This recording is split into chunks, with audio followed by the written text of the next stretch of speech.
And to justify all this, we have come up with a nice term called technical debt. I'm sorry, I don't believe in this because debt is something you can pay back. But once your software health deteriorates, you need more and more support, you can't pay it back.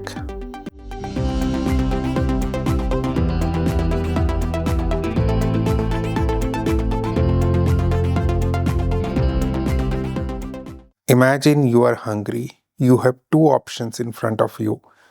Go ahead and buy some junk food. It will be easily available, can be made available to you faster, will be cheaper.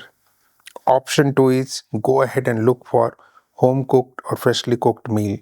Will take more effort, will take more time, and in all probability will cost more. Irrespective of whether you are selecting this option or that option, in both the cases your output will be same, which means your hunger will be satisfied. You will no longer feel hungry.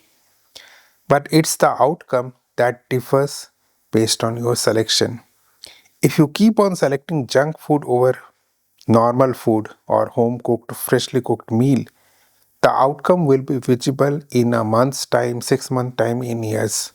It will not be immediately visible. The outcome always takes time and takes more time to show its impact, but the output will be immediate. This is the difference between outcome and output.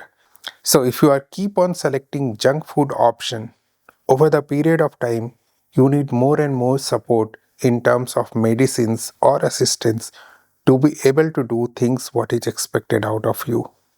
Fortunately or unfortunately, the same model applies to the software development we are doing. And I categorize these models as junk model or the prime model. Here is what it means. Imagine being hungry is a software requirement. Now you can implement this requirement in a junk model or in a prime model. In junk model, you will always look for things which are easy, things which are going to take less time, and things which is going to cost less. And in the prime model, you will have to decide appropriately what is going to be good for the software and take the decision accordingly, which is obviously going to take slightly more time and most often than not will definitely take maybe, more cost. Unfortunately, we are living in the world of instant gratification, and I don't think any company is exception to this.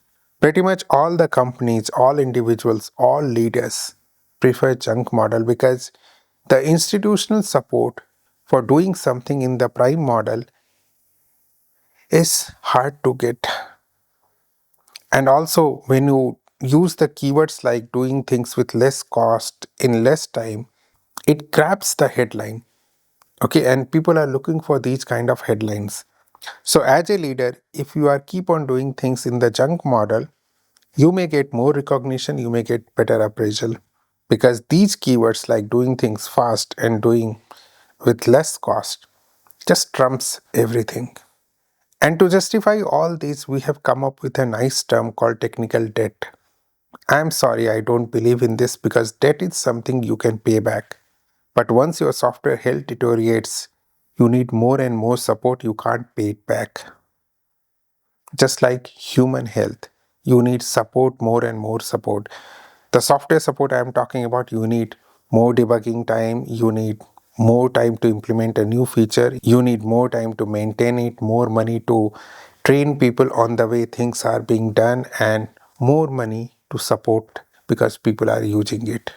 And once your software health deteriorates, there is no way you can go back and fix things. You have to start afresh. So this is not a debt you can pay back. There is no going back.